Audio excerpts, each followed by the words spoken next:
Hey guys, this is Eric Weingartner with Weingartner Racing. Today's video is a kind of a happy accident and bragging about these valves, to be quite honest with you.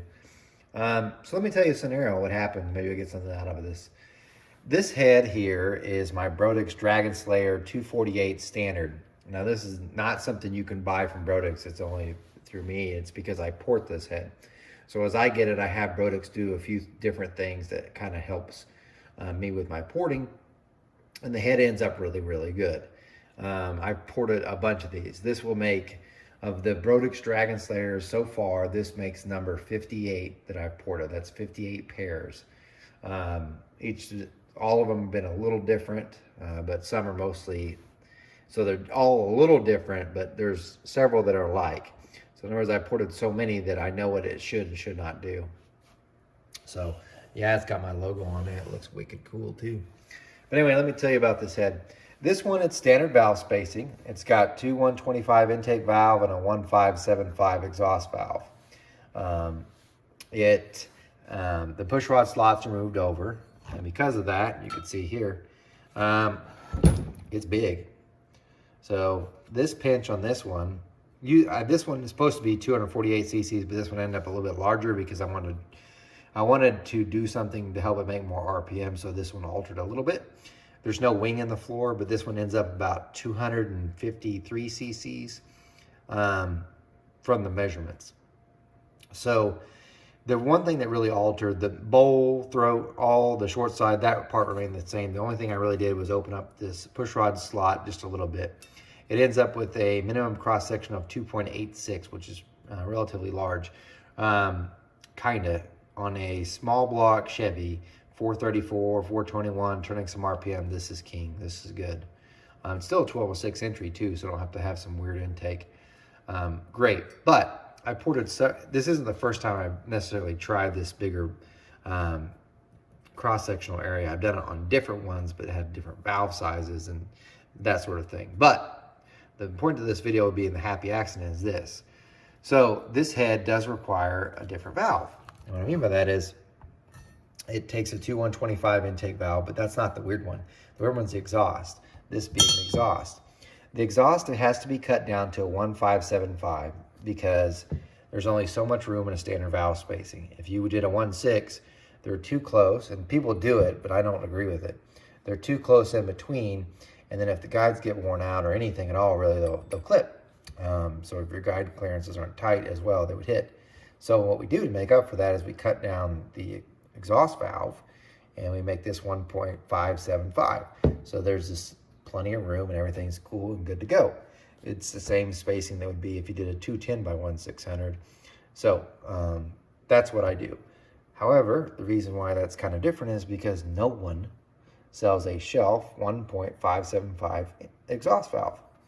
So for the longest time I had been using Ferrea, and I probably still will. But supply chain issues suck. I had used Rev valves before, and that's what these are, but I hadn't used them in a long time. And the reason why I had to is because I called Ferrea up. Actually, I called the person I get my Ferrea valves from, and I was like, hey, need these valves, and there's a certain length I want in these as well.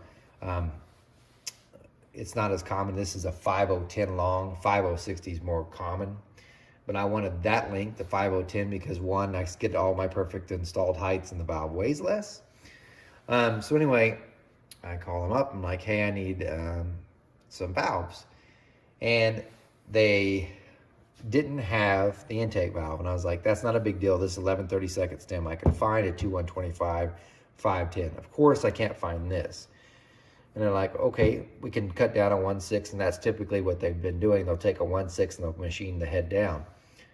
They had no valves in 125 5010 long, and either to make a blank to make the exhaust or the intake. So it wasn't just one, it was both. I was kind of like, man, that sucks. They didn't have anything, and even in the more expensive line, they were just out.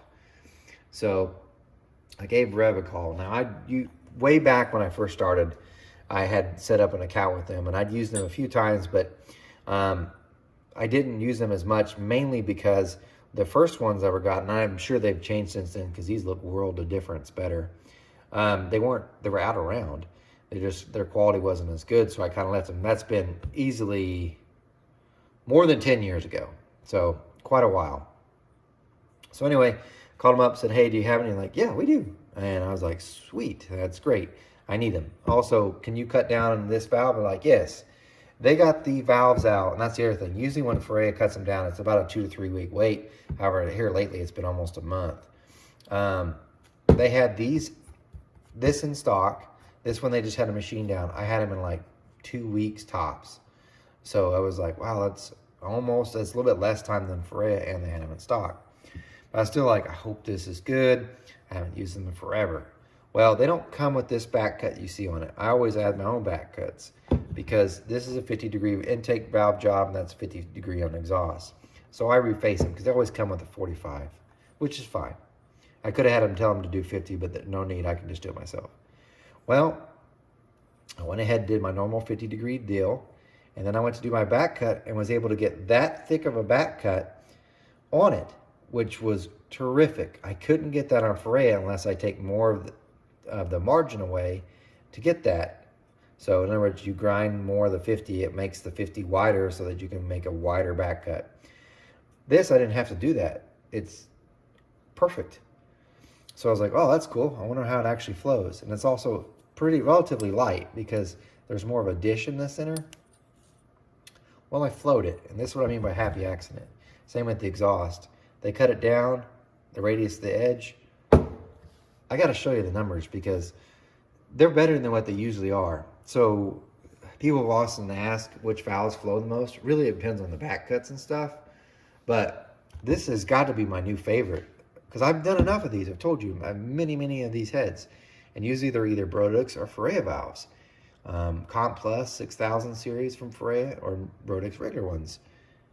This one was an outlier. It did better than what it usually does. And I've tested a bunch.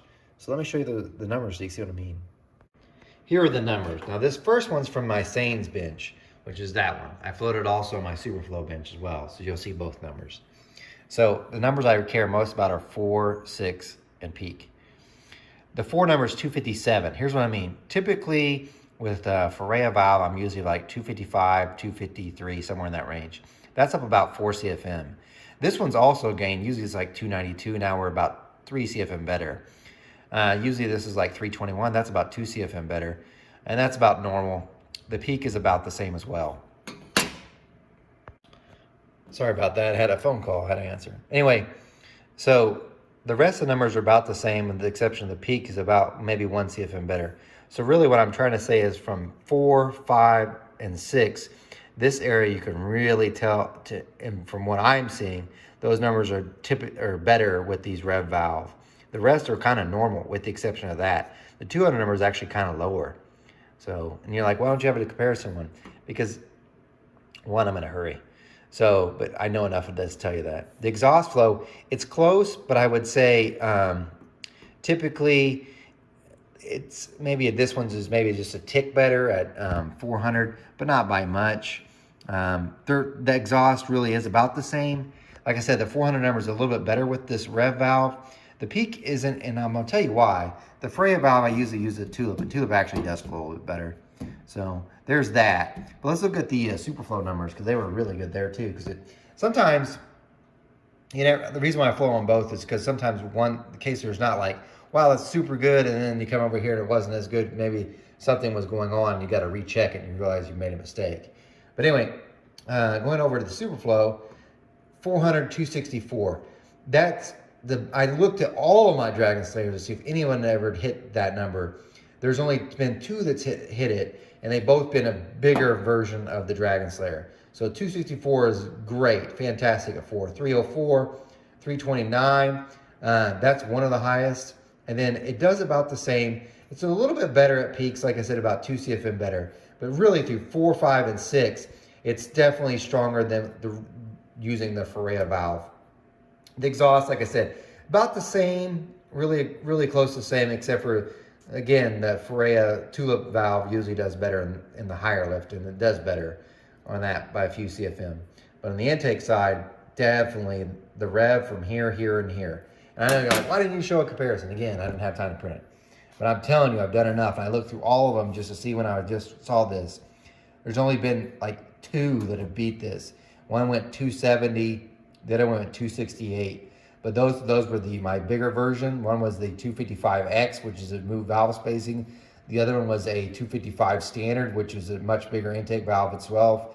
So this is the best of the 2125 intake valve size one. Really, really good. Anyway, so Happy Chance found that. So maybe I'll start using more rev valves. They were easier to get to.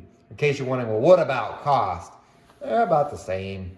You might save yourself a few bucks, but not a huge difference in cost-wise. What about material? I think they're made of the same material, and they both come from Argentina. So there you go. Anyway, guys, thanks for watching. Remember, I'm No Superman. You guys take care.